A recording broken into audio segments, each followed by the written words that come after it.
रामकृष्ण हरी जय जय रामकृष्ण हरी जय जय रामकृष्ण हरी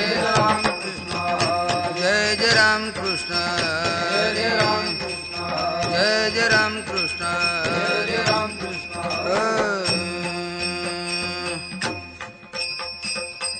रूप पाहता लोचनी रूप पाहता लोचनी रूप पाहता लोचनी रूप पाहता लोचनी सुख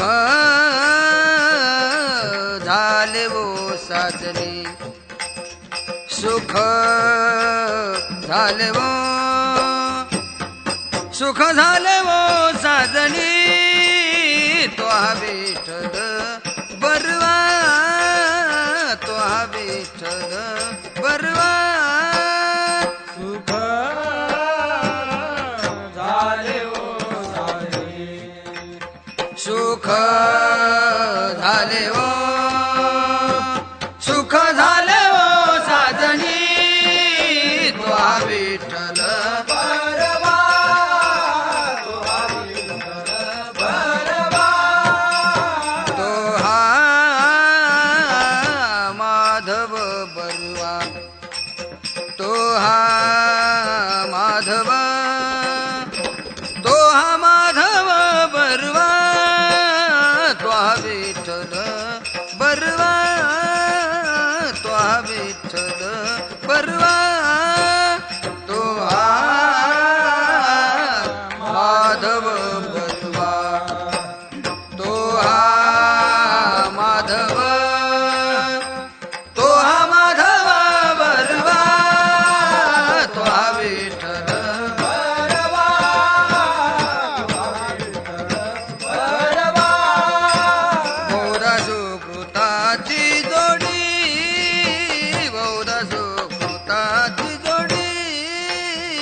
म्हणून विठ्ठली आवडी म्हणून विठ्ठली म्हणून विठ्ठली आवडी तो विठ्ठल बरवा तो विठ्ठल बरवा म्हणून विठ्ठली आवडी म्हणून विठ्ठल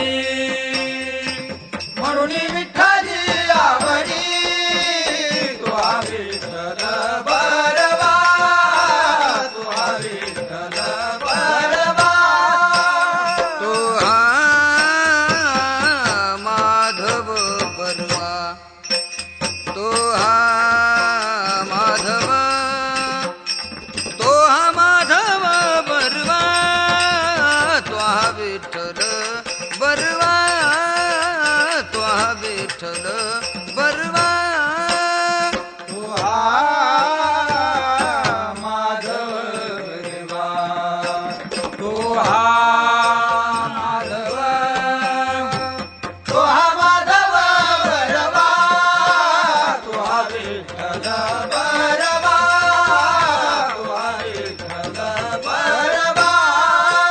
सर्व सुखाचे आगर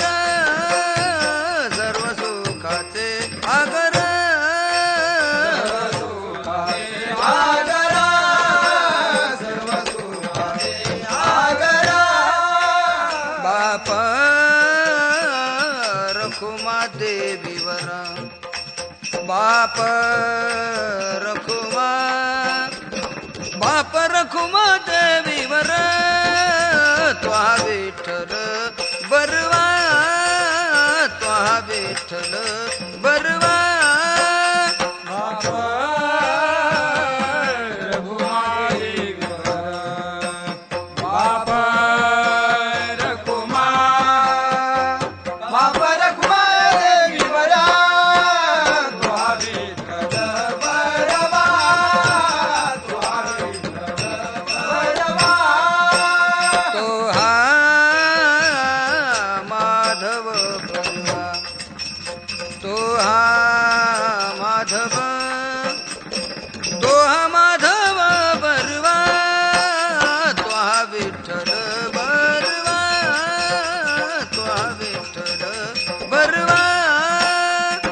हा माधव तो हा माधव तो हा माधव बरवा तो हा विठ्ठल बरवा तो हा विठ्ठल बरवा जय जय राम कृष्ण जय राम कृष्ण हरी जय जय राम कृष्ण जय राम कृष्ण जय जय राम कृष्ण हरी जय जय राम कृष्ण हरी राम कृष्ण हरी जय जय राम राम कृष्ण हरी जय जय राम कृष्ण हरी राम कृष्ण हरी जय जय राम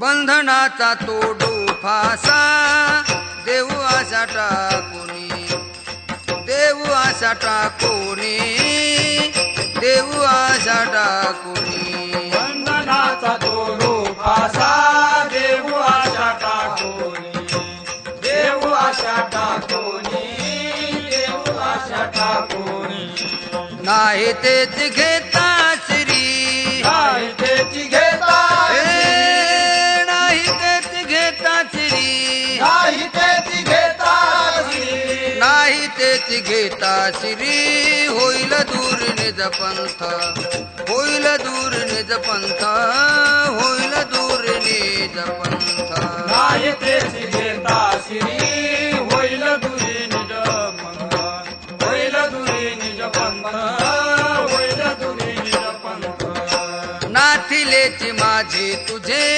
कोण ओझे वागवी कोण ओझे वागवी माझे तुझे कोण ओझे वागवी नाथिले माझे तुझे कोण ओझे वागवी कोण ओझे वागवी नाथिले तुझे कोण ओझे वागवी नाही तेच घेता श्री नाही त्याची घेता नाही तेच घेता श्री नाही त्याची घेता नाही तेच घेता श्री होईल दूर निज पंथ होईल दूर निज पंथ होईल दूर निज पंथ नाही त्याची घेता श्री होईल दुरी निज पंथ होईल दुरी निज पंथ होईल दुरी निज पंथ तुका म्हणे अंतराय देवी काय जिनेते देवी काय जिनेते अंतराय देवी काय जिनेते तुका म्हणे अंतराय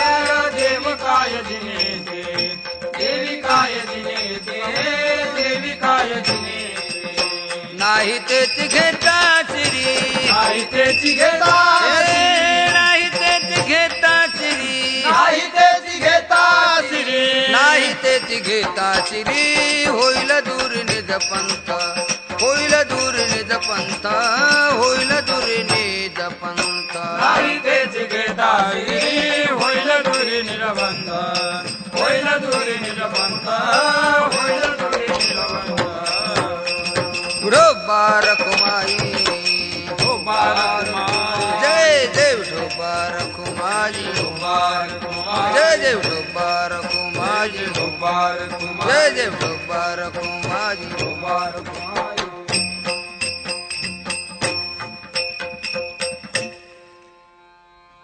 बंधनाचा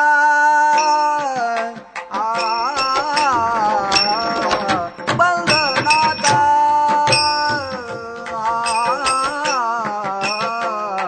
तोडू फासा बंधनाचा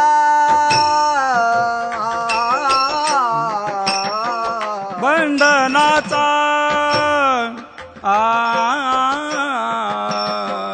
बंधनाचा बंधनाचा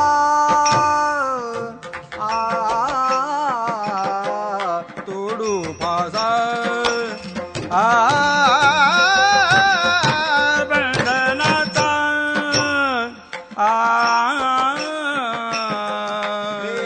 आशा टाकोनी देऊ आशा टाकोनी नाही त्याची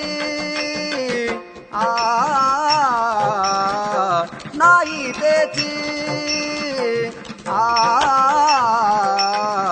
घेतासी नाही त्याची देऊ आशा टाकोनी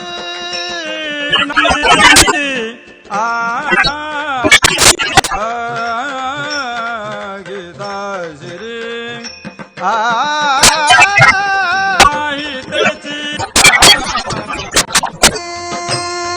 निजा पंथ नाची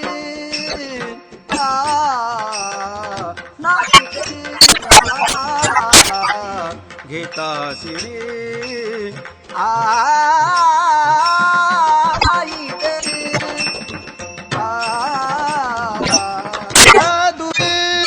निपंथ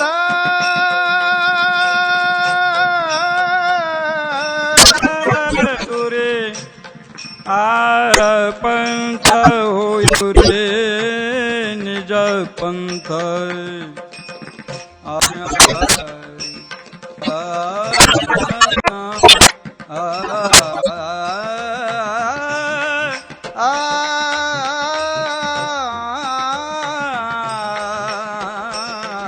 होईल निज पंथ होईल दुरी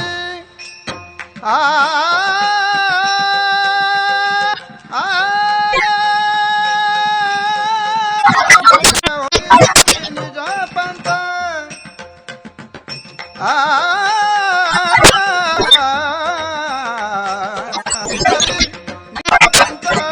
होईल दुरी निज पंथ नाही त्याची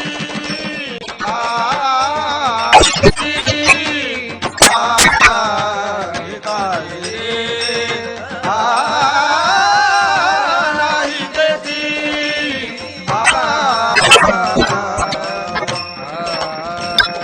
विठ्ठल विठ्ठल विठ्ठल विठ्ठल विठ्ठल बंधनाचा तोडू फासा देऊ आशा टाकुनी नाही तेची घेता सिद्धी होईल पंथ आठीची माझे छे कोण ओझे गवे नाही तेची घेता सिरी होईल दुरी निज पंथ तुका म्हणे अंतराय तुका म्हणे अंतराय देवी का नाही तेची घे होईल पंथ विठ्ठला विठ्ठला बंधनाचा तोड फासा देऊ अशा टाकुनी नाही तिची घेताशी तुरीने पांडुरंगा धाम नमन पांडुरंगा करू प्रथम नमन दुसरे पांडुरंगा करू प्रथम नमन दुसरे चांत्या त्यांच्या कृपा आणि कथेचा विस्तारू बाबाजी सद्गुरुदास केली स्मरण तेचे बंधू श्री चरण श्री गुरूंचे ते नमस्कारून आता सेवेसाठी निवडलेला अभंग जगद्गुरु तुका यांचा हरणाचा अभंग असून त्या अभंगात तुकाराम महाराज एक प्रतिज्ञा करतात विठ्ठल विठ्ठल कारण परमार्थ मार्गावर वाटचाल करत असताना त्यापर्यंत साध्यापर्यंत पोहोचण्यासाठी मनाचा एक सज्जनावर निग्रह करावा लागतो असा या संत महात्म्याने एक दृढ निश्चय केलेला आहे मनाचा निग्रह केलेला आहे आणि त्यांनी केलेला निग्रह केलेला मार्ग तोच तुम्हा मला दाखवला तो म्हणजे अभंगाच्या पहिल्या चरणामध्ये महाराज सांगतात बंधनाचा तोडू फासा बंधनाचा तोडू फासा बंधनाचा तोडू फासा बंधनाचा तोडू फासा बंधनाचा तोडू फासा बंधनाचा तोडू फासा बंधनाचा तोडू फासा बंधनाचा तोडू फासा बंधनाचा तोडू फासा बंधनाचा तोडू फासा बंधनाचा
अभंगाच्या पहिल्या चरणात महाराज सांगतात, बंधनाचा तोडू फासा देव अशा टाकोनी सज्जना हो. तुकाराम महाराज एक अभंगात प्रतिज्ञा करतात, आम्ही बंधनाचा पास तोडू आणि अशा टाकून देऊ. सुज्ञा ऐकणाऱ्याला याच्यावर काही बऱ्याचशा शंका येतात. तुकाराम महाराज बंधनाचा पास तोडू म्हणतात, पण बंधन म्हणजेच काय, ते एक प्रकारचं का अनेक प्रकारचं, कोण बांधतो, कुणाला बांधतो, कशाला बांधतो, का बांधतो, बरं बंधन खरं आहे का, आणि खरं असलं तर तोडता येईल का, बरं खोटं असलं तर तोडण्याचा संबंध तरी काय, बरं जनावरालाही बंधन आवडत नाही, मग माणसं बंधनात राहतात कसे, विठ्ठला विठ्ठला. हो, बरेचसे शंका आहे, त्याचं समाधान नंतर करू. महाराज म्हणतात आम्ही बंधनाचा पास तोडू आणि आशा टाकून देऊ. सज्जन हो, अलीकडे ही भाषा वापरायलाच कुणी तयार नाही. बंधनाचा पास तोडून आशा टाकून देऊ हे बोलण्यासाठी जेवढं सोपं आहे तेवढं करण्यासाठी नाही. महाराज म्हणतात, बोल बोलता वाटे सोपे, करणी करिता टीर कापे, नोहे वैरागे सोपारे, मज बोलता न वाटे खरे. समाजामध्ये अलीकडे ही भाषा कोणी वापरत नाही आणि बोलतच असले तर फक्त बोलण्यापुरती. वाचावदे परी करणे कठीण. अहो, काही लोक समाजामध्ये त्याग दाखवतात, आम्ही बंधनाचा पास तोडू आशा टाकून देऊ म्हणतात. सज्जनाव, हे बोलतात ते फक्त बोलण्यापुरतंच. मग बोलतात तरी का, समाजानं मानावं म्हणून, दुसरं काही कारण नाही. दंभ करे सोंग मानावया जग, मुखे बोले त्याग म्हणी नाही. जर समाजासाठी नुसता दांभिकपणा असेल, लोकांनी मानावं म्हणून जर त्याग म्हणानं नुसता तोंडाने दाखवायचं असेल, आमचे नाथ महाराज सांगतात याच्यापेक्षा संसारी माणसं बरे. एका जनार्दनी ग्रस्ताश्रमी बरा, फजिती बाजारा उभ्या होय. दृष्टांत घ्या, सर्व संघ परित्याग केलेला संन्यासी गोदावरीला स्नानाला चाललेला आहे. जात असताना त्याला 1 तोळ्याची सोन्याची मुदी सापडली. ज्या वेळेला सोन्याची मुदी पाहिल्याबरोबर तो घेण्यासाठी वाकला, नदीला त्या मुदीला हात लावणार की तेवढ्यामध्ये त्यानं असा विचार केला की आपण संन्यास घेतलेला आहे, आपल्याला या मुदीची गरज नाही, पण घेई नावी आणि जाई नावी. घ्यावा तर संन्यास आडवा येतो, जावा तर 1 तोळा सोनं तरी कसं सोडावं. पण तेवढ्या अवकाशामध्ये एक धोबी, ज्याला आपण परीट म्हणतो, तो धुण्याचं गाठोडं घेऊन नदीला निघाला होता. त्या संन्याशांना बघितलं, सांगितलं, का रे इकडे ये. तो म्हणला, का हो महाराज. म्हणले, मी तुझं आज कल्याण करणार. बरं झालं बा म्हणला, द्या आशीर्वाद. म्हणले, आशीर्वाद तर रोजच चाललोय, मग हे सोन्याची मुदी घे आणि घरी जा. त्या धोब्यानं विचारलं, महाराज हे किती वेळ झालं मुदी पाहिलेली. त्या महाराजाने सांगितलं, 4 तास झालं उभा आहे. तो धोबी म्हणला, 8 दिवस झालं बघतो, माझी नाहीच तर घेऊ कशाला. विठ्ठला विठ्ठला. हो, आता मला सांगा, खरा संन्यासी धोबी का हा. अरे एका जनार्दनी ग्रस्ताश्रमी बरा, नुसतं समाजाला त्याग दाखवायचा. आणि बरेचसे लोक येतो नुसता त्याग दाखवणारे, अंतकरणामध्ये त्याग नाही, दाखवायचे करायचे. मी कशा करता सांगायलो, अलीकडे ही भाषा कोणी वापरत नाही आणि बोलले तर बोलण्यापुरतीच. महाराजांचं तसं नाही. महाराज प्रतिज्ञा करतात, आम्ही बंधनाचा पास तोडू आणि आशा टाकून देऊ. लक्षात ठेवा, समाजाकडे पाहिलं असताना 3 वर्ग आहेत. एक वर्ग असा आहे, आपण बंधनात आहोत हेच कळत नाही, बंधन हेच जीवन आहे असा समजून वागणारा वर्ग. मग बंधनातून मुक्त होण्याचा प्रयत्न करत नाही. उदाहरण घ्या, जन्मठेपेचा कैदी, त्याला जन्मठेप झालेली असते, पण नवीन कैद्याकडून काम करून घेण्याचं काम याच्याकडे सोपवलेलं असतं. त्याला असं वाटतं मी तुरुंगातला अधिकारीच आहे, ते म्हणते हे असं कर, हे तसं कर, हे असं कर. अरे महाराज म्हणतात, तू सुद्धा कैदीच आहेस, पण कैदला कैद न समजता कैदी हेच जीवन आहे असा समजून वागणारा वर्ग आहे. मग दुसरा वर्ग असा आहे, बंधनात आहोत कळतंही, निघावं असं वाटतंही, निघण्याचा प्रयत्नही करतो, पण त्याला मार्ग मिळत नाही. आणि यदा कदाचित मार्ग मिळाला तर आचरण हातून घडत नाही, म्हणून बंधनातून मुक्त होत. तिसरा वर्ग असा आहे, बंधनात आहोत कळतंही, निघावं असं वाटतं, निघण्याचा प्रयत्नही करतो, आणि कसलाही प्रतिबंध आला त्याला न जुमानता बाहेर पडतोच. असा एखादाच वीर जन्माला येतो. उदाहरण घ्या, शिवाजी महाराज. विठ्ठल विठ्ठल. हो, महाराज म्हणते, तुका म्हणे धन्य वंश त्या नराचा, जो निश्चयाचा मेरू झाला. निश्चयाचे बळण तुका म्हणे तेची फळ. तुका म्हणे या निश्चय माझे निरसले भय. असा दृढ निश्चय करून या बंधनातून मुक्त होतो. मग तसा एक वर्ग असा आहे की संसार बंधनामध्ये गुंतलेला आहे, पण संसाराला बंधन न समजता संसार हेच जीवन आहे असा समजून वागणारा वर्ग.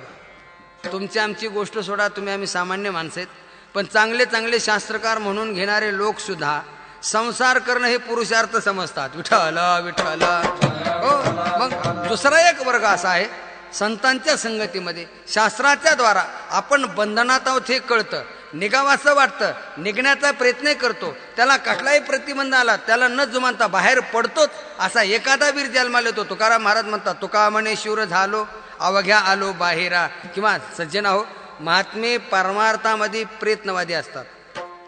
आणि संसारात प्रारब्धवादीत. आपलं तसं नाही. तुम्ही आम्ही संसारामध्ये प्रयत्नवादीत आणि परमार्थात प्रारब्धवादीत. महाराज म्हणतात देवतेही बळी धरीला सायाशी करोनिया नाश उपाधीचा. ते परमार्थासाठी प्रयत्न करतात, आपले प्रयत्न संसारासाठी. आणि परमार्थामध्ये आपण प्रारब्धावर घालवतात. काही लोकांना सांगितलं का हो अरे नामसप्ताह मंदिराकडे चालू आहे, सगळे बाहेरून लोक कीर्तनाला येतात, अजून तुम्ही काय कीर्तनाला कधी आलेले दिसत नाही. ते म्हणतो महाराज आमच्या कुठं नशिबात आहे कीर्तन, आता तुझं नशीब काय मसनवाट्यात गेलं. मला सांगा, याला जर काही कळायलाच तयार नाही, तो परमार्थ नशिबावर घालवतो. पोटासाठी करशी खटपट अवघा येईल आणि म्हणता राम राम बसे तुझी दात खीळ. संसारासाठी तुम्ही प्रयत्न करता आणि परमार्थ प्रारब्धावर घालवता. महात्म्यांचं तसं नाही. प्रयत्न करू. महाराज म्हणतात आम्ही प्रतिज्ञा करू आणि बंधनाचा पास तोडू आणि आशा टाकून देऊ. पुन्हा सुज्ञा ऐकणारे लोक शंका घेतील, महाराज बंधनाचा पास तोडणं आणि आशा टाकून देणं याचा कार्यकारण संबंध काय? सज्जना हो, तुम्ही आम्ही बंधनामध्ये गुंतलेले जीव आहोत. त्याचं सर्व एकमेव कारण आशा. आशामुळेच आपली ही दशा आहे. विठ्ठल विठ्ठल हो. अरे आशा नसेल तर बंधनच नाही ना. तुम्ही आम्ही आशेमुळे कसे बंधनात गुंतलोत? आमचे महाराज उदाहरण देतात की आशेमुळेच हे सगळे संसार बंधनामध्ये गुंतलेले जीव. दृष्टांत देतात. मासे धरणारे लोक बघा काय करतात, असा गळ घेतात, त्याला नकळत लहानसा दोरा बांधतात आणि त्या गळावर अशी गव्हाची कणिक ठेवतात. मग ते एखाद्या सरोवरामध्ये किंवा नदीमध्ये ते सोडल्या जातं. तो मासा ती गव्हाची कणिक खाण्यासाठी धावतच येतो. आल्यानंतर त्या माशानं नुसता धक्का लावण्यास अवकाश लागली त्याच्या नरड्यामध्ये तो गळ अडकतो आणि ते मासे धरणारे लोक असं त्या दोऱ्याला धरतात आणि असं पटकन बाजूला फेकतात. ऐकणारे लोक म्हणतील इंगळे महाराज माहिती तंतुतंत दिली, काही दिवस मासे धरले होते का? धरले नाही, पण आमचे महाराज म्हणतात आमिषाच्या मिशे गळगिळे मासा फुटोण्या घसा मरण पावे. माशाला सुद्धा मरावं लागलं. त्याचं एकमेव कारण त्या कणकीची आशा. आशामुळे आपली दशा कशी आहे? दुसरं उदाहरण सांगतात. माकडाला हरभरे फुटाणे खूप आवडतात. मग माकड धरणारे लोक काय करतात, एका भांड्यामध्ये फुटाणे ठेवायचे. भांडं मोठं पण लहान तोंडाचं, आणि त्यानं त्या माकडानं हात घातल्यानंतर ते असं मूठ मारतं. आता वास्तविक पाहता त्या मुठीत हरभरे असल्यामुळे त्याचा हात काय बाजूला निघत नाही, ते मोकळंच आहे. फुटाणे सोडले तर रिकामच आहे, पण फुटाणे काही सोडत नाही आणि हात काय बाहेर निघत नाही. तोपर्यंत माकड धरणारे लोक येतात आणि त्याला पकडतात, म्हणजे त्याचा खेळ सुरू होतो. आता माकडाला सुद्धा बंधनामध्ये गुंतावं लागलं. त्याचं एकमेव कारण त्या फुटाण्याची आशा. माकडे मुठीशी धरिले फुटाणे गुंतले ते नेने हात तेथे. अरे माकडाला सुद्धा बंधनात गुंतावं लागलं, फुटाण्याची आशा. तिसरं उदाहरण महाराज देतात. हरण धरणारे लोक काय करतात, चौकडून असं जाळं लावतात आणि त्या जाळ्याकडं हिरव्यागार अशा गवताच्या पेंड्या ठेवतात. ते हरिण गवत खाण्यासाठी धावतच येतं. आल्यानंतर ते जाळ्यामध्ये अडकल्या जातं आणि ते जाळं असं असतं, पाय अडकल्यानंतर ते सुटण्याचा प्रयत्न करतात. पण महाराज म्हणतात ते जेवढे जेवढे सुटण्यासाठी पायाला झटकी देईल तेवढ्या तेवढ्या गाठी जास्त पडतात. सुटायाचा काही करीतो उपाय तो देखे पाय गोविले. तेवढं तेवढं गोवल्या जातं. तुमचं आमचं तेच आहे सज्जना हो, मायबापा हो. तुम्ही आम्ही जेवढे जेवढे संसारातून निघण्याचे प्रयत्न करू ना तेवढे तेवढे गोवल्या जातो. याच्यासाठी एक दृष्टांत द्यायचा तो असा. जावाई बापू सासरवाडीला निघाले. जावाई म्हणजे आधुनिक काळातला जावाई. आधुनिक काळातला म्हणजे सफारी ड्रेस घातलेला. घालू नका असा माझा दावा नाही, पण कुणी घालावं हेही कळत नाही. हॉटेलमध्ये कामाला असला तरी सफारीची बोली केल्याची सुपारीच फोडत नाही. मग सासऱ्याचं दुपारी का दिवाळा निघाणार? अहो अलीकडं अशी पद्धत निघाली, काय सांगा. आमच्या भागाला अशी पद्धत आहे, इकडची काही कल्पना नाही. पण मला सांगा, आपली परिस्थिती काय बघत नाहीत. रॅक आणि कपाट आणि सफारी ड्रेस प्रत्येक जावयाला करावंच लागतो. मग कसं आहे असू दे. आमच्याकडे एक जणाला कपाट आले, अक्षरशः त्याचं घर एवढं खुज आहे, एवढं लहान आहे की ते कपाटसुद्धा ठेवण्यासाठी जागा नाही. पत्र्याचं घर आणि उंची कमी. शेवटी त्यानं खड्डा खाणला आणि त्या खड्ड्यामध्ये कपाट ठेवलं. पण ते कपाट मागितलंच. मग आपली लायकी आहे का नाही याचा सुद्धा विचार करायचा नाही. बरं तेवढं करून तरी समाधान आहे का? शेजारणीला काही काम नसतं. शेजारीने आली त्या म्हातारीला म्हणते आत्या तुमच्या मुलाची पूर्ण हौस झालेली, रॅक आलं कपाट आलं, पण पाणी तापवायचा बंब अजून तुमच्या मुलाला आलेला नाही. आता म्हातारीला बंब कसलाय ती माहीत नाही. लागली सुनाला म्हणते का गं तुझ्या आईवडिलांनी सगळं दिलं पण बंब नाही दिला, सगळं दिलं पण बंब नाही दिला. सुनबाई वडिलाला म्हणते दादा काही करा पण तेवढा बंब आणून द्या, सासू खूपच त्रास द्यायली मला. मग दुसऱ्या दिवशी त्यानं तो बंब विकत आणला, पाणी तापवायचा आणि दिला. म्हातारीनं बघितलं पहिल्यांदा, जेवढी खुश झाली म्हातारी. सगळे झोपेत होते, सगळ्याच्या आधी 4 वाजता उठली पाणी तापवायसाठी. जी पाण्याची भरलेली घागर घेतली आणि सरपण टाकायच्या नळकंडीतच पाणी टाकून दिलं. पुन्हा म्हणती देऊन दिला तर गळ काय दिला म्हणजे काय उपयोग आहे. सून म्हणती वापरायची अक्कल नव्हती तर बम बम करून काय बोंबलत होती. विठ्ठला विठ्ठला. नाही अरे आपली लायकी त्याचा काही विचारच करत नाही. तसा हा आधुनिक काळातला जावाई सफारी ड्रेस घातलेला सासरवाडीला निघाला. गेला असताना पावसाळ्याचे दिवस पांदीतून चिखल होता म्हणून एका शेतातून निघाला. भयंकर चिखल झालेला होता. आता एक लक्षात ठेवा, त्याला चिखलात फटलेला माणूस आता जेवढा जेवढा हातपाय हलवण्याचा प्रयत्न करेल ना तेवढा गोवल्या जातो. तसा हा पुढे गेल्यानंतर चिखलात गेला तसा मांड्या इतका गेला. पण आमचे महाराज म्हणतात सुटायाचा काही करीतो उपाय. मांड्या इतका चिखलामध्ये गेल्यानंतर त्यानं निघण्यासाठी असे हातपाय हलवायला तो तसा तसा तसा खाली खाली चालला. तो चिखल असा ढिला होत चालला ना. बराचसा खोल गेल्यानंतर 4-2 लोकांनी सांगितलं हे हातपाय हलू नको मरशील. मग हातपाय हलू नको मरशील म्हणलं. तो थांबला. तेवढ्यामध्ये लाकडाच्या फळ्या वगैरे टाकून कसा तरी बाजूला काढला आणि सासरवाडीच्या अलीकडे गेला. आमच्या माता भगिनी विहिरीवर धुणं धुत होत्या. धुणं धुत असताना त्यानं सांगितलं मावशी जरा बकेट घ्या, माझे कपडे भरलेले ते धुवायचे. दुर्दैव असं सज्जन आहो, ज्यावेळेला तो बकेट घेऊन विहिरीमध्ये पाणी शेंदायला तो पहिल्या बकेटमध्येच विहिरीत पडला. आणि पडल्यानंतर त्याच्या पहिल्या आठवणीत आलं हातपाय हलू नको मरशील. हातही हलविना आणि पाय हलविना. बायाने विचार केला पुरुषांसारखा पुरुष पण हातपाय सुद्धा हलविना हो. त्या बाया म्हणल्या त्या असं म्हणल्यानंतर तो म्हणतो अशी तर कशी 2 तोंडे माणसं आहेत तुम्ही. मग हातपाय हलवत होतो तर मला म्हणले हलू नको आणि आता हलवत नाही तर म्हणले का हलवत नाही. हो बाबा अरे जिथं हातपाय हलवायची गरज आहे तिथं हातपाय हलवत नाही आणि गरज नाही तिथं हातपाय हलवीत बसतो. ज्ञानेश्वर महाराज सांगतात ना सायाशी करीशी प्रपंचे दिन निशी हरिशी न भजशी कवना गुणे. हरिशी न भजशी कवना गुणे. हरिशी न भजशी कवना गुणे. सायास करशी प्रपंचादिननीसी हरिशी न भजसी कोणा गुणे. हरिशी न भजसी कोणा गुणे. हरिशी न भजसी कोणा गुणे.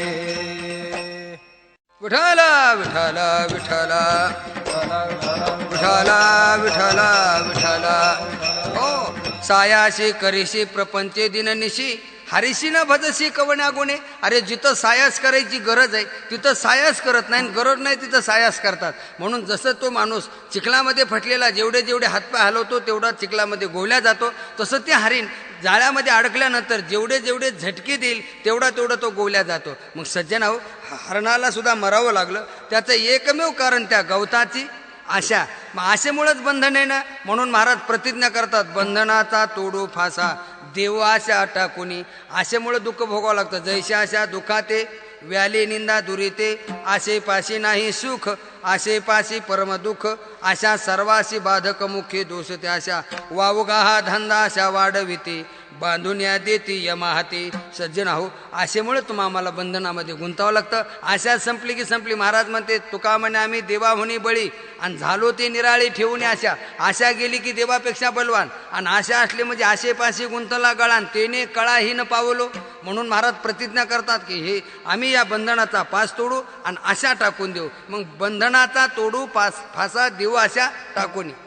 दृष्टांत सांगितले प्रमाण दिले. अजून तुम्हाला कळण्यासाठी एक दृष्टांत सांगतो. बंधनाचा पास तोडणं आणि आशा टाकून देणं याचा कार्यकारण संबंध काय. संबंध असा आहे साधारण कपडे घातलेला माणूस डॉक्टरकडे गेला. डॉक्टरनं बघितल्यानंतर डॉक्टरला असं वाटलं हे भोळसर असावा वेडसर असावा. पण भोळे का वेड ही चौकशी करण्यासाठी डॉक्टर म्हणतो का हो मामा मी जर तुमचं नाक कापलं तर काय होईल. त्यानं सांगितलं डॉक्टर साहेब तुम्ही माझं नाक कापल्यानंतर मला अजिबात दिसणार नाही. डॉक्टर म्हणला तुम्ही वेडसर तर नाहीत ना. मी तुम्हाला विचारतो काय तुम्ही सांगता काय. तुमचं नाक कापल्यानंतर काय होईल. तुम्हाला मला लगेच दिसणार नाही हो. तुम्हाला नाकाचा आणि दिसण्याचा काय संबंध. तुम्हाला काय संबंध म्हणजे तुम्ही माझं नाक कापल्यानंतर माझा चष्मा का तुमच्या नाकावर ठेवू का म्हणला. कारण चष्म्यामुळेच मला दिसते. चष्मा नसल्यावर दिसतच नाही. मग तसं आशामुळेच बंधन आहे. आशा नसल्यावर बंधनच नाही ना. विठ्ठला विठ्ठला. हो म्हणून महाराज प्रतिज्ञा करतात बंधनाचा तोडू फासा देव आशा टाकून. दुसरा महत्वाचा मुद्दा असा आहे सज्जनाहो ज्या संसारामध्ये तुम्ही आम्ही आशा बाळगतो आशेवर जगतो त्या आशेमुळे दुःख भोगावं लागतं. त्या संसाराचा जर विचार केला संसार झाला नाही आजही नाही होणार नाही त्या गोष्टीचा अंगीकार केला म्हणून दुःख भोगण्याची वेळ आलेली. हेच महाराज आपल्याला दुसऱ्या चरणामध्ये सांगतात नाही त्याची घेता नाही त्याची घेता नाही त्याची घेता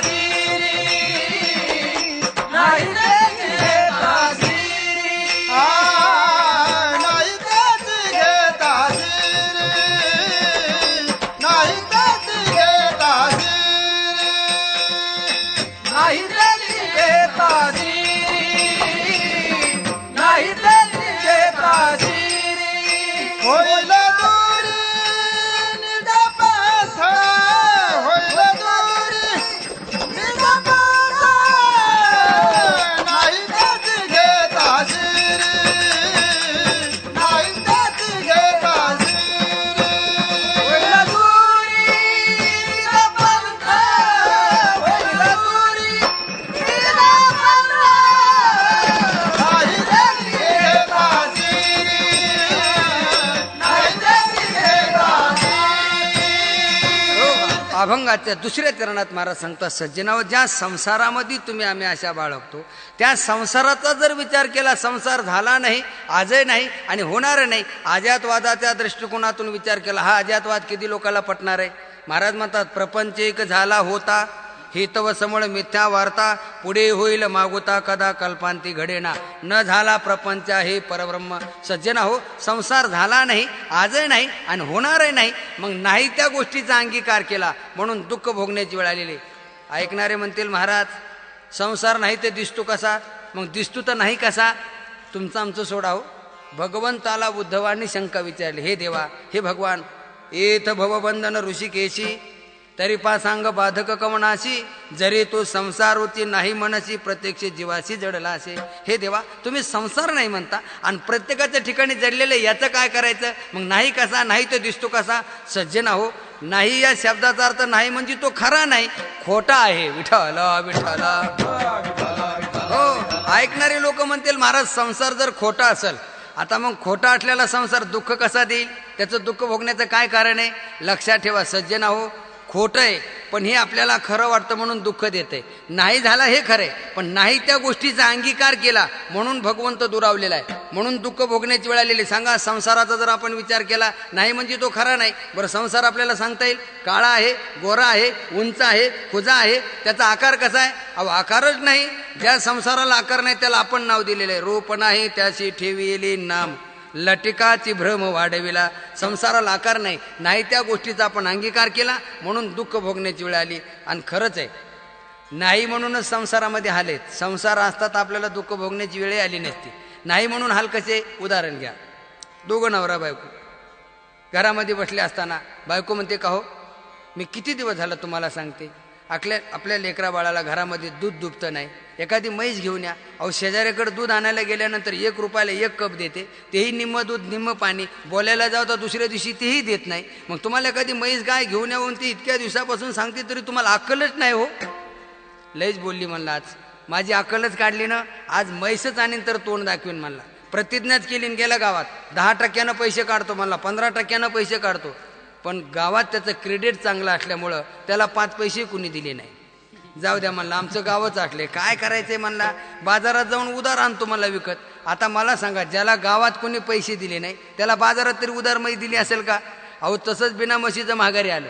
पण बायकोनं काही विचार करावं की नाही? मालकानं प्रतिज्ञा केलेली म्हैस आणतो म्हणून, कुंभाराकडे गेली आणि लहान मोठे 2-4 गाडगे घरामध्ये घेऊन आले. एकतर हा बिना म्हशीचा माघारी आला, काम नाही झालेली नाराजी, आणि आल्या आल्या गाडग्याचं मडक्याचं प्रदर्शन दिसलं. बायकोला म्हणतो, कुणी आणले का हे मडके? म्हणली, मीच आणलो. कशाला आणलं मोठं मडकं? म्हणली, म्हशीच्या दुधाचं ताक करायला. त्याच्यापेक्षा लहान आहे ते? म्हणले, दूध तापवायला. अहो, सगळ्यात लहान आहे ते? म्हणली, माझी बहीण आहे गावात, तिला कधी बधी दही दूध द्यायला तिच्या बापानं ठेवलं. मला नाशी मारली का नाही मरूस तर?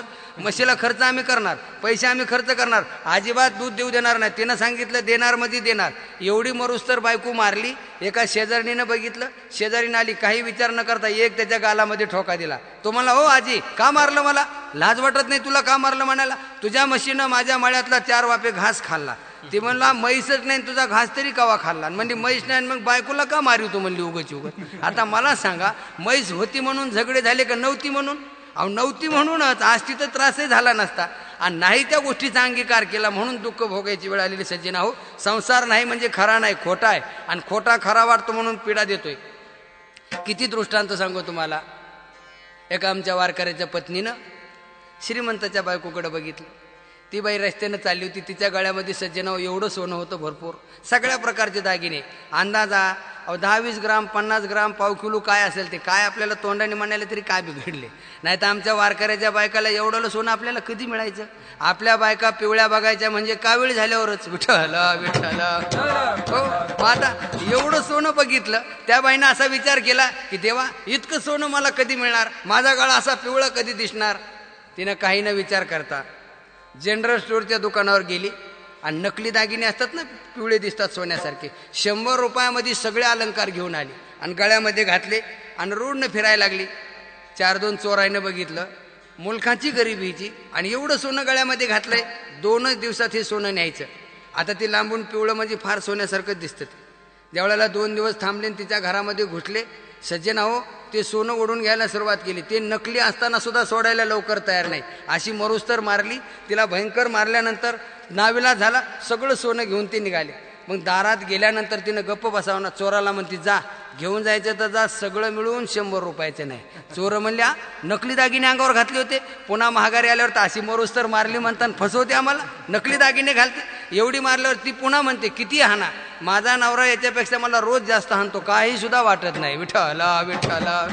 हो, मला सांगा हे कशा करता सांगितलं, दागिने नव्हते हे खरंय, पण मार खावा लागला हे खरंय ना. का? अहो खोटे दागिने खरे वाटले म्हणून. तसा संसार नाही म्हणजे खरा नाही, खोटा आहे, लटका आहे, मिथ्या आहे, आणि नाही त्या गोष्टीचा अंगीकार केला म्हणून होईल दुरी निजपंथ, म्हणून भगवंत दुरावलेला आहे. मग महाराज म्हणतात हे सगळं खोटं आहे ना, लटकं आहे ना. मग हे कळाल्यानंतर कोण वज वागवायला रिकाम आहे आणि काय गरज आहे वज वागवायची, हे 3ऱ्या चरणामध्ये सांगतात. नाथिले ते माझे तुझे, नाथिले ते माझे तुझे, नाथिले ते माझे तुझे, नाथिले ते माझे तुझे, नाथिले माझे तुझे, नाथिले माझे तुझे, नाथिले माझे तुझे,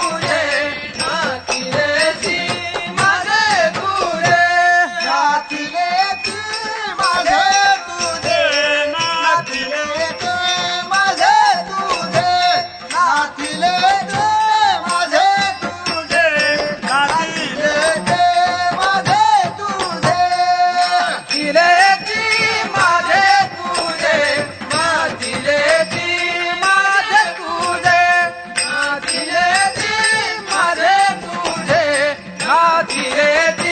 माझे तुझे,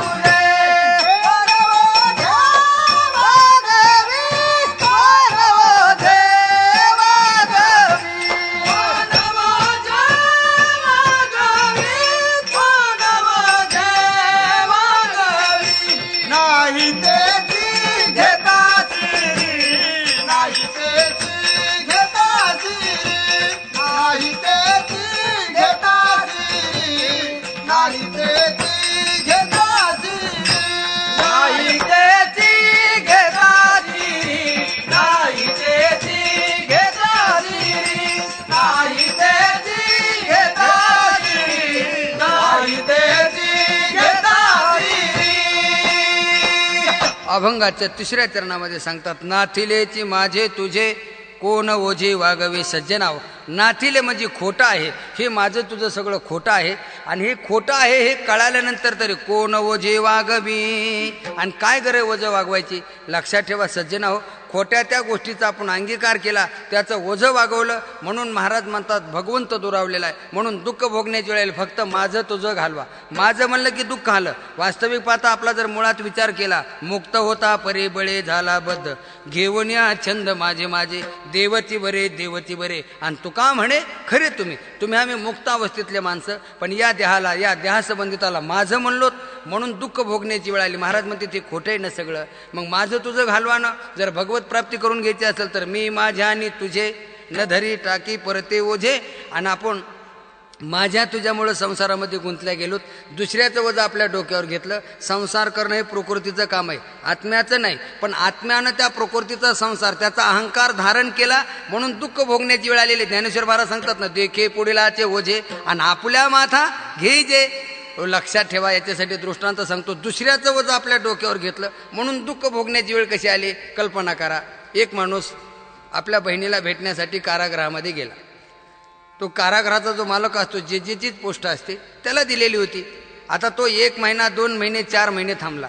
मला सांगा, शहरचे माणसं बिना कामाच्या माणसाला किती महिने सांभाळतील? जरी पत्नीचा भाऊ असेल, 4 महिने थांबला, नुसता थांबला नाही, 1000-500 रुपये सिगरेट डब्याची उधारीच करून ठेवली. ज्या वेळेला त्यानं बघितलं, तो मला हे तुझ्या भावाला घरला जायला सांग. तिनं सांगितलं का? अरे त्याने एवढी उधारी केली आणि 4 महिने झाले इथं थांबला. ती म्हणली तुम्ही आणि तुमचा मेहुणा. यानं बोलून घेतलं. सांगितलं का हो भाऊजी, तुम्ही घरी कोणासंग भांडणं खेळून इकडे आलात? तुम्हाला भांडणं नाही, रागाराग आलात? म्हणलं तसंही नाही. मग तुम्हाला पाहत असतील, तो मला कोणी पाहत नाही, मी कुठेही राहू द्या, किती दिवसही राहू द्या, तुम्ही काही काळजी करू नका. त्याला असं वाटलं हे गिऱ्हाईक काय परत जायचा वाण. तसंच आपला ड्युटीवर गेला आणि 5 वाजता घरी आल्यानंतर डोक्याला हात लावून तो थांबला. यानं विचारलं का हो साहेब, तुम्ही नाराज दिसतात. यानं सांगितलं माझ्या डोक्याला त्रास देऊ नका, कारण आम्हाला पुण्याच्या साहेबाचा फोन आलेला आहे की आम्ही जेल तपासायला आलो आणि रात्री आमचा एक कैदी पळून गेलेला आहे. आता आमची नोकरी गेली का राहिली? त्यानं सांगितलं जर मोजूस तरच अडचण असेल तर मी उभा राहिलो तर जमल का? देखे पुढीलाचे वजन आपल्या माथा घ्यायचे, काही गरज होती का? साहेबाला वाटलं इतक्या दिवस राहिल्यासारखी बरं काम झालं. लागलीच त्याला हाफ शर्ट आणि हाफ पॅन्ट घातली आणि ढकलला एका खोलीमध्ये. नेमकी ती जन्मठेप्याच्या कैद्याची खोली होती. आणि ज्या वेळेला मग ते सगळी तपासणी केल्यानंतर नावं वगैरे बरोबर आले. मग साहेबांनी सांगितलं असं करा, इथं जर तुम्हाला जास्त अडचण झाली असेल 2-3 काळ्या गाड्या जाऊ द्या एरवाड्याला. जी काळ्या गाडी टाकला आणि जी गेला अजून नाही आला, विठ्ठला विठ्ठला. हो, आता मला सांगा त्यानं काय केलं होतं? काय नाही, दुसऱ्याचं वजन डोक्यावर घेतलं. देखे पुढीलाचे वजन आपल्या माथा घ्यायचे. तसं संसार करणे प्रकृतीचं काम आहे, आत्म्याचं नाही. पण त्या आत्म्यानं त्या संसाराचा अहंकार धारण केला म्हणून दुःख भोगण्याची वेळ आली. महाराज म्हणतात मग सगळं खोटं आहे ना, लटकं आहे ना. आणि हे लटकं खोटं असताना मग कोण वजं वागवायलंय? आणि लक्षात ठेवा सज्जना हो, त्याचं वजं वागवल्यामुळं आपण भगवंत दुरावलेला आहे. देवप्राप्ती कशामुळं नाही? आपली एक मोठी हानी झालेली. तुका म्हणे त्यानी मनुष्यपणा केली हानी, गेले विसरवणे देवा म्हणता मी माझे. अरे मी माझ्या तुझ्यामुळं भगवंताचा आपला अंतराय झालेला आहे. मग या जन्मामध्ये पवित्र असा नरदे मिळून परमार्थ न करणं आणि भगवंताचा जर आपला अंतराय होत असेल मग त्याला काही जीवन जगणं म्हणतात? हे शेवटच्या चरणात महाराज सांगतात. तुका म्हणे अंतराय, तुका म्हणे अंतराय, तुका म्हणे अंतराय, तुका म्हणे अंतराय, तुका म्हणे अंतराय, तुका म्हणे अंतराय,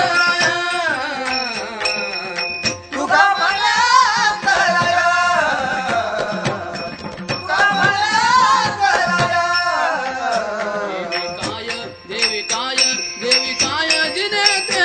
देविकाय देविकाय देविकाय जिनेते, नाही त्याची घेता श्री, नाही त्याची घेता श्री. देविकाय देविकाय देविकाय जिनेते, देविकाय देविकाय देविकाय जिनेते, नाही त्याची घेता श्री, नाही त्याची घेता श्री. शेवटच्या चरणामध्ये महाराज सांगतात पवित्र अशा प्रकारचा नरदेह मिळून माझ्या तुझ्यामुळं जर भगवंताचा आपला अंतराय होत असेल आणि त्याला काही जीवन जगणं म्हणतात. तुका म्हणे अंतराय देवी काय जिने ते. सज्जना हो, पवित्र अशा प्रकारचा नरदेह केवळ परमार्थ करण्यासाठी मिळालेला आहे. देव आपला असा करण्यासाठी मिळालेला आहे. देवे दिला देहे भजना गोमटा, पण तो या झाला फाटा बाधिकेचा. याच जन्मी घडे देवाचे भजन, अनेक ज्ञान नाही कोठे. किंवा तुका म्हणे जन्माल्याचे सार्थक, विठ्ठलची एक देखलिया. आपण या संसारामध्ये गुंतल्यामुळं माझ्या तुझ्यामुळं भगवंताचा आपला अंतराय झालेला आहे. पण या जन्माची इथी कर्तव्यता काय असेल तर भगवत प्राप्ती करून घेणं.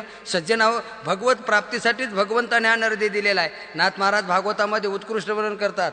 हो, तुम्हा आम्हाला निर्माण केलं कशासाठी? बाहुले मनुष्य देई ज्ञान घातले पायी. कारण हे ज्ञान इतर योनीमध्ये नाही. पशु पाप पुण्य काय हे जाणते, मनुष्या रेते ठाऊक्या. परमार्थ करण्याचं ज्ञान मानवाला आहे. म्हणून परमार्थ करण्यासाठीच आपल्याला हा नरदेह मिळालेला आहे. पण तो या झाला फाटा बाधिकेचा. आता जी वस्तू ज्या कामासाठी दिली त्याच्यासाठी जर वापर झाला नाही, त्याचा जर दुरुपयोग झाला तर काय उपयोग आहे? याच्यासाठी पौराणिक कथाभाग बघा. ज्या वेळाला कर्ण पहाटे स्नानाला निघाला असताना इंद्रानं ब्राह्मणाचा वेश घेतला आणि कर्णाकडं कवच कुंडल मागण्यासाठी आला. त्याला माहिती आहे जोपर्यंत कर्णाच्या अंगावर कवच आणि कुंडल आहेत तोपर्यंत कर्ण मरत नाही. पांडवाचा विजय झाल्याशिवाय राहत नाही. कारण अर्जुन हा इंद्राचा मानसपुत्र होता. म्हणून त्यानं ब्राह्मणाचा वेश घेतला आणि कर्णाकडे गेला. सांगितलं, कर्णा, मी भिक्षा मागण्यासाठी आलेलो आहे आणि मला तुझं कवच आणि कुंडल पाहिजे.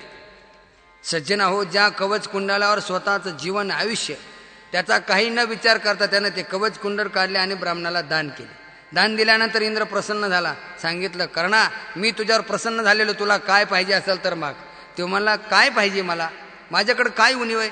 दुर्योधनासारखा श्रीमंत माझा मित्र आहे आणि काय कमी आहे? फक्त खंत एकच वाटती, वाईट असं वाटतं, तुम्हाला द्यायचंच असेल ना, अर्जुन ज्यानं मरण असं शस्त्र द्या, मला दुसरं काही सुद्धा नको.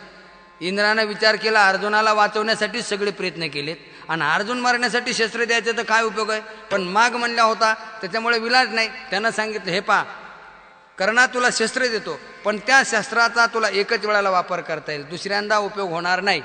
हरकत नाही. त्यानं ते शस्त्र घेतलं आणि आल्यानंतर दुर्योधनाला सांगितलं, दुर्योधना, आपल्याला शस्त्र मिळालेलं आहे. अहो, काय त्या दुर्योधनाला आनंद झाला. त्यानं फटाक्या वाजवल्या, सगळ्या सैन्याला मेजवानी दिली. संपले पांडव, उद्या आपल्या कौरवाचा विजय झाल्याशिवाय राहणार नाही. सगळे पांडव संपले. इकडं आनंद उत्सव साजरा होत असताना भगवंतांनी काय केलं, पांडवांना सगळे एकत्र केलं आणि राजा धर्माला सांगितलं, धर्मा, आज कौरवाबरोबर युद्ध करण्यासाठी भीमाचा जो मुलगा आहे हिडंबिनी राक्षसिनीचा, त्याला युद्ध करण्यासाठी पाठवा, घटोत्कचाला. धर्माने सांगितलं, देवा, एवढा मोठा लहान मुलगा, त्याच्या होटावर अजून मिशीसुद्धा फुटली नाही आणि एवढ्या कवळ्या मुलाला युद्ध करायला पाठवायचं शक्य नाही. देवाने सांगितलं, ऐकायचं का नाही तुम्हाला? माझं ऐकायचं नसेल तर मी द्वारका गाठत असतो. पांडव म्हणले, तुम्ही द्वारका गाठल्यावर आमच्या खारकाच आहेत म्हणले, पण आमचा कोण विचार करणार आहे? असं काही करू नका बा, कारण पाठवतो. अहो, ज्या वेळेला घटोत्कचाला युद्ध करण्यासाठी पाठवलं, सज्जनावर त्यानं सगळं जर्जर करून सोडलं. कौरव सैन्य सळो की पळो केलं आणि त्या दुर्योधनाने सांगितलं, हे कर्णा, सोडणं शस्त्र त्याच्यावर. दिलं ना तुला इंद्रानं? सांगितलं, नाही, हे अर्जुनासाठी दिलं. अरे बाबा, सोड. सगळ्या सैन्याची विल्हेवाट लावली. काय करायचे शस्त्र ठेवून? नाविलाज झाला. आग्रास तो ते शस्त्र घेतलं आणि घटोत्कचावर सोडलं. तो जागेवर गतप्राण झाला. सगळ्या कौरवाला आनंद झाला, पण कर्ण नाराज होता, दुःखी होता. का दुःखी होता? ते शस्त्र दिलं कुणासाठी होतं? अर्जुनासाठी. आणि वापर कोणासाठी झाला? घटोत्कचासाठी. तसा तुम्हाला नरदे मिळाला कशासाठी? भजनासाठी. पण वापर कुठे? संसारात. विठ्ठल विठ्ठल. मग महाराज म्हणजे काय उपयोग आहे? देवे दिला दे भजना गोमटा, पण तोया झाला फाटा बाधिकेचा. तसं पवित्र अशा प्रकारचा नरदे मिळून सुद्धा जर आपण परमार्थ केला नाही, देव आपला असा केला नाही, भगवंताचा आपला अंतराय होत असेल, मग त्याला काय जीवन जगणं म्हणतात? तुका म्हणे अंतराय देवी काय जिने येते. कशामुळे अंतराय झालेला आहे? नाही तेची घेता शिरी होईल दुरी निज पंथ. मग त्याच्या प्राप्तीसाठी काय करायचे? भजन. कसं करायचं? विठोबा रखो माझी, जय जय विठोबा रखो माझी, जय जय विठोबा रखो माझी, जय जय विठोबा रखो माझी. बंधनाचा तोडू फासा देऊ अशा टाकोनी. सज्जना हो, महाराज या अभंगामध्ये प्रतिज्ञा करतात, आम्ही बंधनाचा पास तोडू आणि आशा टाकून देऊ. मगाशी मी बोलून गेलो, बंधन म्हणजे काय? एक प्रकारचं का अनेक प्रकारचं. कोण बांधतो, कुणाला बांधतो, कशानं बांधतो, का बांधतो? बंधन खरं आहे का? खरं असलं तर तोडता येईल का? खोटं असलं तर तोडण्याचा संबंध तरी काय? बरं, जनावरालाही बंधन आवडत नाही, मग माणसं बंधनात राहतात कसे? बऱ्याचशा शंका आहेत. सर्व शंकेचं समाधान न करता, वेळ न घालवता थोडक्यात आपण विचार करू. बंधन एक प्रकारचं का अनेक प्रकारचं? अनेक प्रकारचे बंधन आहेत. गुणबंधन, कर्मबंधन, द्वैतबंधन, अहंकार बंधन. गुण ते कैसे किती बांधिती कवने रीती. गुणबंधन, जीवबंधेशिनला जीवत्व बंधन, अहंकार बंधन, द्वैत बंधन. सगळ्या बंधनाचा सविस्तर विचार करण्यापेक्षा सज्जना हो, ज्या बंधनामध्ये इतर बंधनाचा अंतर्भाव होतो, सगळ्यामध्ये मोठं बंधन संसार बंधन. बरं, कोण बांधतो? जीव बांधतो. कुणाला बांधतो? स्वतःलाच बांधतो. आता दोन वर्ग आहेत, एक स्वतःहून बांधल्या जाणारा आणि एक दुसऱ्याकडून बांधल्या जाणारा. आता मला सांगा, आपल्याला संसारामध्ये कुणी बांधलं? स्वतःहून बांधलेलं. आपुला आपण बांधविला गळा, माझा मीच झालो शत्रू, कैसा पुत्रदारा कैसा मित्रू, कासे आघातला पसार वाहो जगत गुरु. तुका म्हणे, आप आपण घात करू, शत्रू मी झालो दावेदारू, तू तव कृपेचा सागरू उतरी पारू. तुका म्हणे. आता मला सांगा, आज स्वतःनं स्वतःला बांधलेले माऊली सव्याद्या सांगतात ना, ये रवी तरी कोशी कीटकाचे परी. त्या कोसल्यासारखं स्वतःनं स्वतःला बांधून घेतलेलं आहे. मग आता आपलं वाईट आपण केलं, मग आपलं कल्याण का शेजाऱ्यानं करायचं का? आपोली आपण कर सोडवण, आपोली आपण कर सोडवण,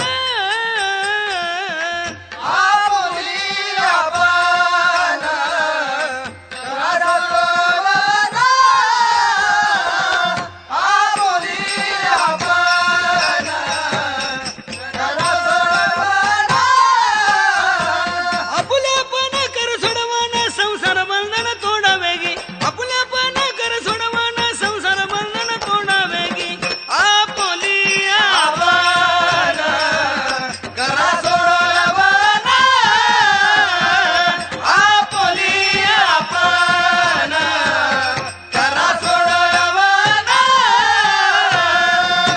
आपोली आपण करा सोडवण संसार बंधन तोडावे गी. सज्जन हो, स्वतःला बांधलेले. मग एक दुसऱ्याकडून बांधल्या जाणार वर्ग गाय, म्हैस आणि बैल, ही जनावरं दुसऱ्याकडून बांधले जातात का स्वतःहून बांधून घेतात? ऐकणारे लोक म्हणतील इंगळे महाराज जाऊ द्या, गाय, बैल, म्हैस, माकडं यांची आम्हाला उदाहरणं देऊ नका, हरणाची आणि माशाची. अहो हे जनावरं आहेत, ही गुंतले म्हणजे अज्ञानामुळं. मग आपण काय शहाणे म्हणून गुंतलोत का? पाहे गुंतलो नेनता माझी असो तुम्हा चिंता, तुका ठेवी माथा पायी आता राखावी. आता लोक म्हणतील महाराज अज्ञानामुळं गुंतलोत. मग याला निघण्यासाठी काय करायचे? अज्ञान घालवायचे. अज्ञान घालवायसाठी काय करायचं? ज्ञान मिळवायचे. ज्ञान मिळवायसाठी काय करायचे? संतांच्या संगतीत जायचे. ते ज्ञान पैगा बरवे जरी मण्याची आणावे, तरी संता या भजावे. सर्वस्वेशी तनु मनो जीवे चरणाशी लागावे, अगरवता करावे दास्य सकळ. महाराज म्हणते त्या संतांची सेवा करा काया वाचा मनानं, ते ज्ञान प्राप्त करून घ्यायचं. ऐकणारे लोक म्हणते लिंगडे महाराज आता अज्ञान घालवायसाठी ज्ञानाची गरज आहे आणि संतांच्या संगतीत ज्ञान मिळतं. आम्ही सर्वसाधारण संसारी माणसं, आम्हाला जर नाही ज्ञान प्राप्त झालं तर आमचं अज्ञान जाणार नाही, मग आम्ही बंधनातून मुक्त होणार नाही. मग आम्ही काय करायला पाहिजे? महाराज म्हणतात काळजी करू नका. जरी संसारामध्ये तुम्ही अज्ञानामुळे गुंतल्या गेलात, पण निघण्यासाठी ज्ञान तर पाहिजेत. पण जरी ज्ञान प्राप्त करून घेता आलं नाही तर देवाच्या नावानं सुद्धा बंधनातून मुक्त होता येतं. महाराज म्हणते साधन सांगतो, अज्ञानामुळे गुंतलात ना, पण निघण्यासाठी भगवंताचं नामस्मरण करा, कारण तेही बंधनातून मुक्त करतं. ऐक रे जना तुझ्या स्वहिताच्या खुना, पंढरीचा राणा मना माझे स्मरावा. सत्तेसाच खरे नाम विठोबाचे बरे, तेने तुटती बंधने. बंधनातून मुक्त होण्यासाठी किंवा एक तत्व नाम साधिती साधन, द्वैताचे बंधन न बांधीचे. बंधनातून मुक्त होण्यासाठी नामस्मरण आहे खरं आणि बरं देवाचंच नाव आहे. एक लक्षात ठेवा, जी गोष्ट खरी आहे आणि बरी आहे तीच गोष्ट करत जा. काही गोष्टी बऱ्या आहेत तर खऱ्या नाहीत, खऱ्या आहेत तर बऱ्या नाहीत. आमच्या तरुण मंडळीला विचारा, चित्रपट बघणाराला संपूर्ण रामायण चित्रपट चालू आहे, बरेचसे मंडळी बघायला गेले, विचारलं का हो चित्रपट कसा आहे? तो म्हणतो बरा आहे. बरा आहे पण खरा आहे का? आणि खरा असता तर मारुतीरायाने जाळलेल्या लंकेमध्ये बघणारी माणसं जिवंत राहिले असते का? बरा आहे पण खरा नाही. काही गोष्टी खऱ्या आहेत तर बऱ्या नाहीत. मला सांगा, एक बाजारात गेलं, पेढे कसे किलो आहेत? 40 रुपये. नमुना टाकला तोंडात, साखर जास्त झाली मला. जिलेबी 40 रुपये. नमुना टाकली तोंडात, चाचणी जमली नाही मला. पुढे गेला पुढच्या दुकानावर, त्यानं मिरची लावलेली होती आणि त्याला रोगर पाहिजे होतं, रोगर फवारणी करण्यासाठी. त्यानं विचारलं रोगर कसं लिटर आहे? 150 रुपये. नमुना मरशील, तिथं कशाला घ्यायला नमुना? कारण ते खरं आहे पण घेणं बरं नाही. विठ्ठल विठ्ठल. हो, मग आता काही गोष्टी खऱ्या आहेत तर बऱ्या नाही, बऱ्या आहेत तर खऱ्या नाही. खरं बरं आमचं देवाचंच नाव आहे. मग भगवंताच्या नामस्मरणानं सुद्धा या बंधनातून मुक्त होता येतं. म्हणून भजन करा, आपणही बंधनातून मुक्त झाल्याशिवाय राहणार नाही. आणि जर मुक्त झालो नाही तर आपल्याला नरकाला जावं लागेल. भगवंताचा आपला अंतराय होईल. कशामुळे झालेला नाही तेची घेता सिरी, होईल दुरी निज पंथ. ज्ञानेश्वर माऊली ज्ञानराज माऊली तुकाराम, ज्ञानेश्वर माऊली ज्ञानराज माऊली, जय जय ज्ञानेश्वर माऊली ज्ञानराज माऊली तुकाराम, ज्ञानेश्वर माऊली ज्ञानराज माऊली, जय जय ज्ञानेश्वर माऊली ज्ञानराज माऊली तुकाराम. ज्ञानेश्वर माऊली ज्ञानराज माऊली.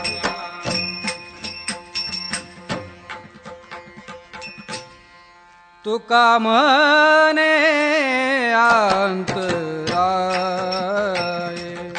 तुका म्हणे अंतराय, तुका म्हणे अंतराय, तुका म्हणे अंतराय, तुका म्हणे अंतराय, तुका म्हणे अंतराय, तुका म्हणे अंतराय, तुका म्हणे अंतराय. देवी काय जिनेते नाही त्याची घेतासी, नाही त्याची घेतासी. देवी काही जिनेते नाही त्याची घेतासी, नाही त्याची घेतासी.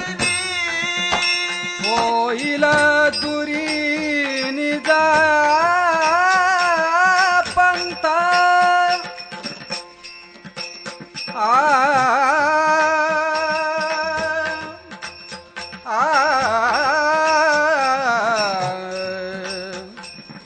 आ